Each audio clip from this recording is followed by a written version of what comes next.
Hello students, it is my third lecture. In last lecture, I have discussed about the different types of mirror. There are plane mirror, two types of spherical mirror, that is concave and convex, and I have discussed about the different types of concave mirror. So today's lecture, first I am going to discuss about the different types we can use in convex mirror. As I already told that when you paint the silver paint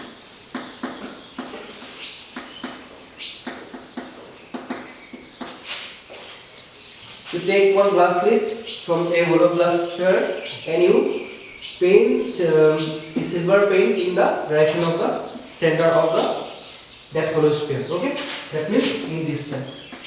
Then this mirror is called convex mirror. Okay. Now,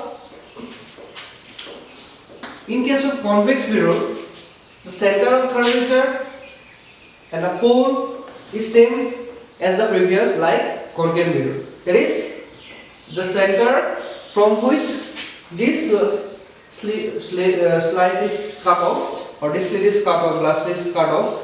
That center is called center of curvature. Okay. Now, this from center of curvature, a line passing through the mirror which divide the mirror into two parts. This line is called principal axis. This line is called principal axis. And this point P, from where this line is passed through, this point P is called pole. Point P is called pole. Okay. Now, what is focus now? If we consider two parallel rays, okay, two parallel rays and incident on a convex mirror, you can see that after reflection, these two rays will diverge. Okay, will diverge.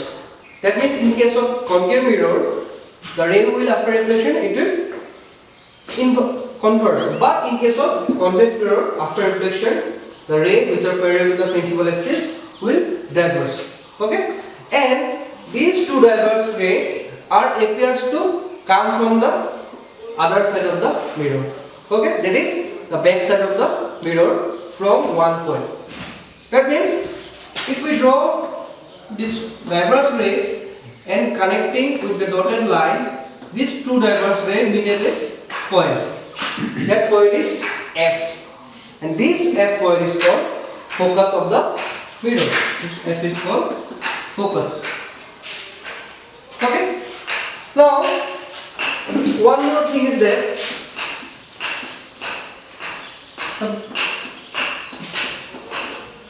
One more thing is there in suppose this is a concave mirror. Okay. This length of this mirror, that means from these two ends, this length is called aperture. This length is called aperture. Okay, this length is called aperture. Okay, same like in this case also. Now, the distance between this center of curvature and pole is denoted by R, capital R, and this is called radius of curvature. Okay, and the distance from the focus, distance between focus and pole is known as, is denoted by small m and is known as focal length. Focal length. So these are the different terms we use in convex mirror. Okay, you can see that in concave mirror, the focus and center of curvature lie on the reflecting side. Okay, here you can see this is the non-reflecting side and this is the reflecting side. In case of concave mirror, you can see that the focus and pole are lying in the reflecting side. But in case of convex mirror, you can see the focus and the center of curvature are lie on the non-reflecting side. Okay, so this is the difference between convex and concave. And one more difference there, the ray which are parallel to principal axis after reflection, it will, in case of concave mirror, it will converge to a point. It will converge to a point. But in case of convex mirror, the ray parallel to principal axis after reflection will diverge. And okay, will diverge, and it appears to come from a one point. It appears to come from a one point. Okay, so these are the different terms of convex mirror. Okay, so these are the different terms of convex mirror. So now we discuss about the relation between the focal length and radius of curvature. Okay, first we will discuss by using the concave mirror. Now here we consider one concave mirror. Okay, one concave mirror where P is the center of curvature, F is the focus, and P is the pole. Okay, this is the principal axis. Okay, now a ray PO parallel to the principal axis is incident on the point O, and after reflection it will goes from the focus. Okay, it goes from the focus here and going to the direction over.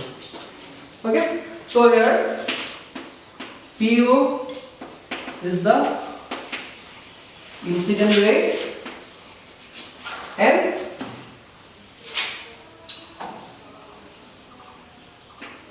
OR is the reflected ray. Okay, here you can see this is the one we draw a normal from O to C, normal to the this mirror surface. Okay, so this is normal, this is the incident ray, so this will be the angle of incidence. This is the normal, this is the incident ray, so this will be the angle of incidence. So here angle POC equals to theta equals to angle of incidence. Okay. Now if this is theta, then this will be theta, because these two are alternate angles. This angle is alternate angle. So angle POC equals to angle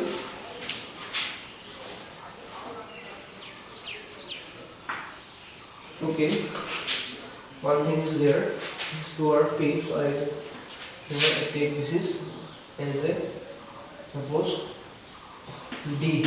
Okay, so it will be DOC. So I have only taken P here, so I have taken this is D. So DO will be the incident. Okay. Now see, angle DOC equals to angle OCF equals to theta. Why? Because of alternate angles. Alternate angles. This will be the alternate angle. Now we draw one perpendicular from O point to principal axis, that is OM. This is the perpendicular. OM is the perpendicular. Okay. So now consider here. Now consider triangle OCN. You can see that this triangle is a, if this is normal, this triangle is a right angle triangle. This triangle will be the right angle triangle. So if this right angle triangle, so we can take the ratio, trigonometric ratio. So we take the tan ratio, that is tan theta. Tan is theta. Tan theta we know, tan theta will be the perpendicular by base. So here perpendicular, what is perpendicular? Is OA. This OA is the perpendicular, and what will be the base? This CN will be the base. Okay, CN will be the base. So ON by CN. Now in practically, this aperture of this concave mirror will be very small. In practically, this aperture of concave mirror will be very small. So if this aperture will be very small, then this theta will also be small. This theta also be small, and this n point here, the normal point n point also lies very near to P. Okay, we can consider if this aperture is small, this theta will also be small, and this point A n also lie very near to P. Okay, so since suppose we consider aperture is small, so theta will be small. So we can write, if theta is small, we know in trigonometry, if theta is very small, then we can write tan theta is equals to theta. We already get in mathematics that if the angle is very small, then the tan ratio of that angle is equals to that angle. So here tan theta we can write theta, and if this point n is lies very near to point P, so we can write Cn is almost equals to Cp. Cn equals to Cp. So this equation become theta equals to, what we can write? On by Cp. On by Cp. Give it equation number 1. Give it equation number 1. Okay. Now, so we get equation 1 that theta equals to On by Cp. Now again we consider suppose triangle OFN. This triangle OFN. Here you can see this angle OFN is the exterior angle. This angle is exterior angle, and angle OFC plus angle FCO. OFC plus FCO. These two are the interior angle. We know that exterior angle is equal to the sum of the interior angle.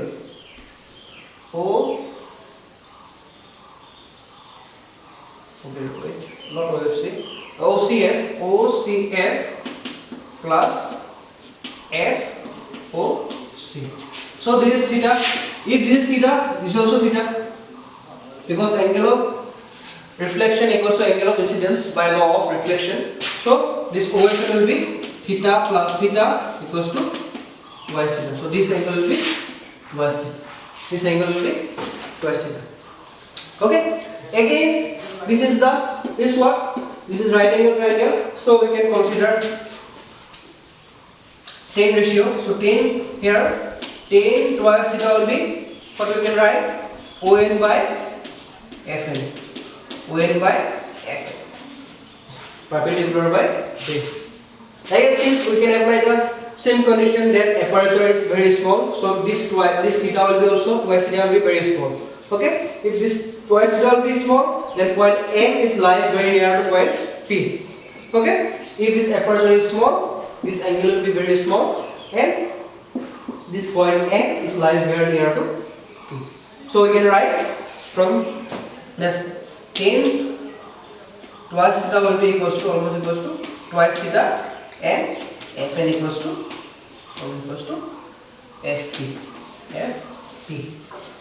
Fn equals to Fp. Okay. So this equation become tan. Okay, not tan. Twice theta equals to it will be On by Fp. On by Fp. And this is the equation 2. On by Fp. Okay? On by Fp. On by Fp. Okay? On by Fp. Now, you can see from the equation 1 and 2, this equation 1 and 2. we compare this, then you can find that CP equals to twice of FP from 1 and 2. CP equals to twice of FP. So what is CP from the equation? It is what? R. And what is FP? Small f. Small. So from this we can say that F equals to R by 2. F equals to R by 2. So that's how we prove that the focal length is equals to the half of the radius of curvature. Okay? By using the geometry. Okay? So today we go to this class. Okay? How we can explain this? Can try to. I will explain the relation between F and R by using the we derive by using the convex theory in my next lecture. Okay? So just go through this. If you have any doubt, then just ask. Okay? So thank you for doing. Thank you.